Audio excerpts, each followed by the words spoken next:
Assalamualaikum warahmatullahi wabarakatuh. Saya Laili Komariatin dari Pascasarjana Unibdun Jombang. Apa kabar Bapak Ibu semua? Pada kesempatan kali ini saya akan mempresentasikan tutorial analisis statistik uji Man-Whitney dengan SPSS for Windows. Sebelumnya, kita pelajari dulu konsep dasar dari uji Man-Whitney. Konsep dasar dari uji Man-Whitney adalah bertujuan untuk mengetahui ada tidaknya perbedaan rata-rata dua sampel yang tidak berpasangan. Kuncinya adalah dua sampel yang tidak berpasangan. Jumlah sampel yang digunakan tidak harus sama. Uji Man-Whitney merupakan bagian dari statistik non-parametrik. Maka dalam uji Man-Whitney tidak diperlukan data penelitian yang berdistribusi normal dan homogen. Uji Man-Whitney digunakan sebagai alternatif dari uji independen sampel t-test jika data penelitian tidak berdistribusi normal dan tidak homogen. Langkah-langkah uji Man-Whitney adalah 1. Input data, 2. Analisis, 3. Output SPSS. Dalam penelitian kali ini yang saya contohkan adalah kasus seorang guru ingin mengetahui apakah ada pengaruh penggunaan metode diskusi terhadap hasil belajar siswa dalam mata pelajaran fikih kelas 9. Untuk keperluan tersebut, guru tidak menggunakan metode diskusi pada kelas 9A dan menggunakan metode diskusi pada kelas 9B. Kemudian, guru tersebut memberikan ulangan untuk masing-masing kelas dengan soal yang sama dan diperoleh hasil sebagai berikut. Sebelumnya mari kita masuk pada SPSS dulu. Kita klik file, kemudian new, kemudian data. Nah, kemudian kita masuk pada name. Name ini mari kita beri nama dengan diskusi. Kemudian yang kedua, untuk variabelnya adalah kita tulis dengan kelas.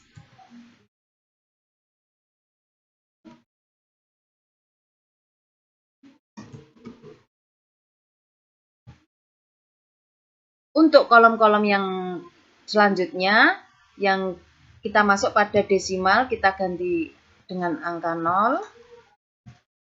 Karena bulat, tidak pakai koma.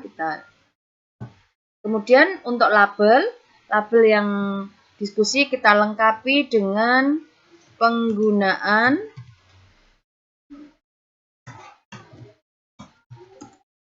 metode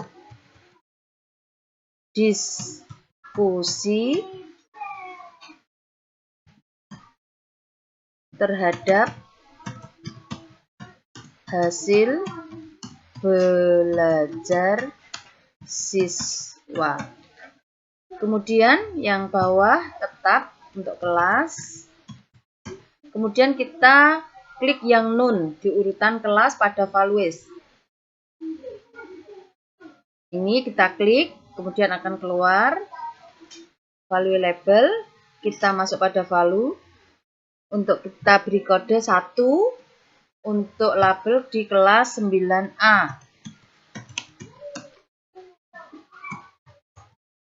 Kemudian kita add. Kemudian yang kedua kita beri label kelas 9B.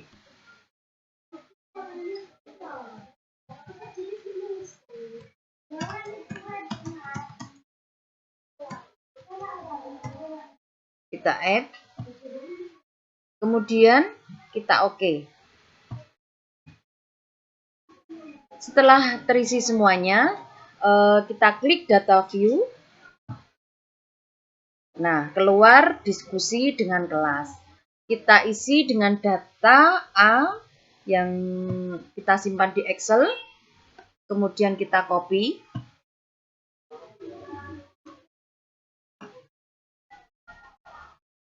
Karena di sini ada 30 sampel, maka semuanya kita copy, kita masukkan ke data di SPSS. Setelah kita masuk ke data view, sudah kita masukkan semua, input data kita masukkan, kita klik ke analisis.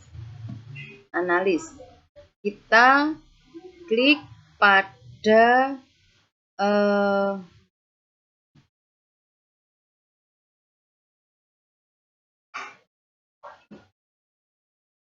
non-parametric test, kemudian kita klik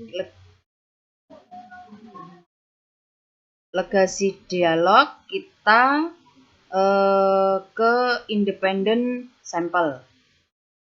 Ya, nih. Nah, setelah ini akan keluar sampel test.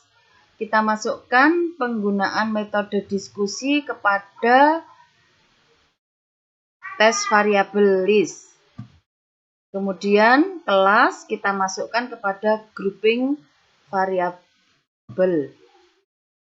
Setelah itu kita ini main with name, kita klik define group, kita beri label 1 dan 2. Kemudian continue, kita klik, kemudian kita klik OK. Bapak Ibu, setelah kita masukkan analisis dan data, kita analisis, kemudian keluar hasil seperti ini. Ini di kolom di tabel pertama, rank. Ini terdapat 30 data dari kelas 9A dan kelas 9B juga sama 30 data.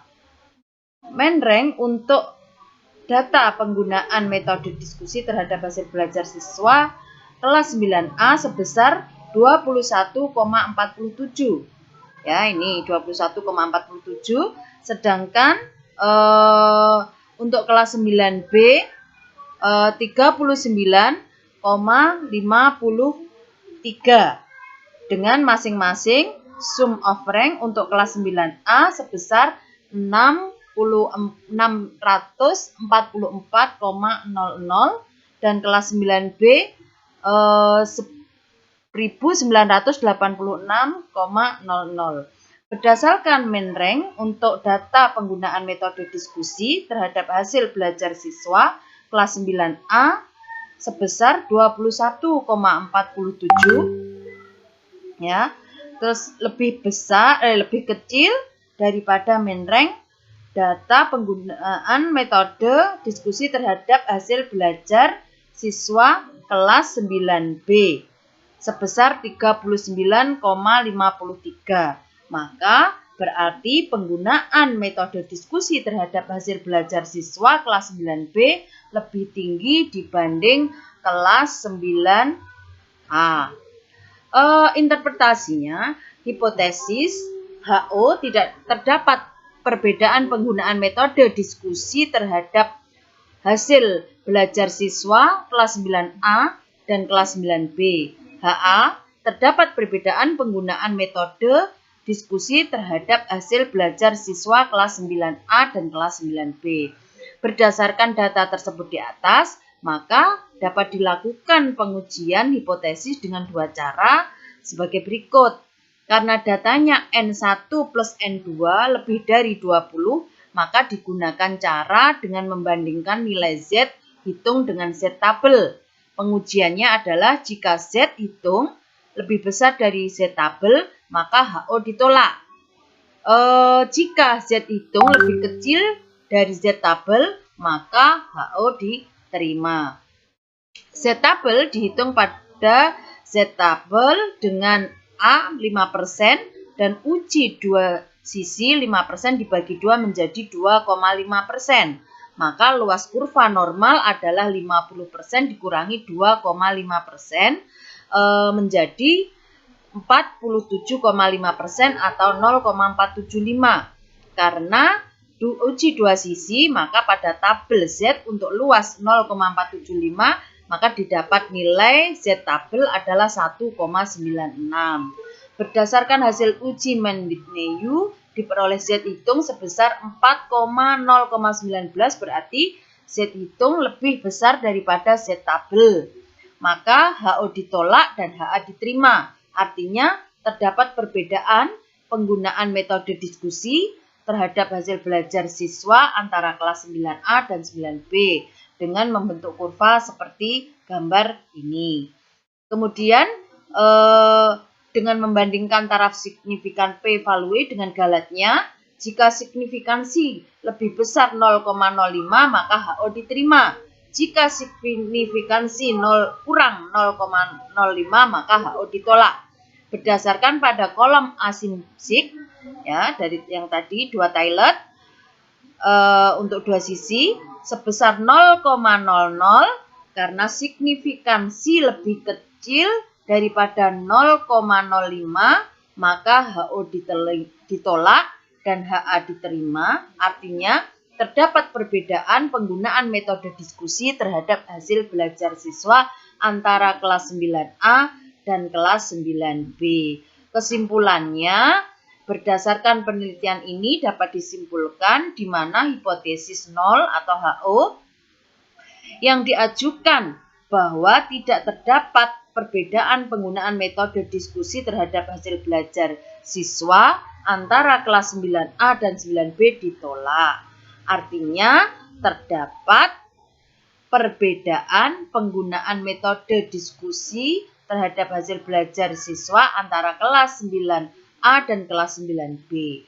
Dalam penelitian ini juga ditemukan bahwa hasil belajar kelas 9B lebih tinggi daripada kelas 9A. Jadi ada perbedaan hasil belajar dari penggunaan metode diskusi. Terima kasih, itu saja dari saya. Semoga bermanfaat. Assalamualaikum warahmatullahi wabarakatuh.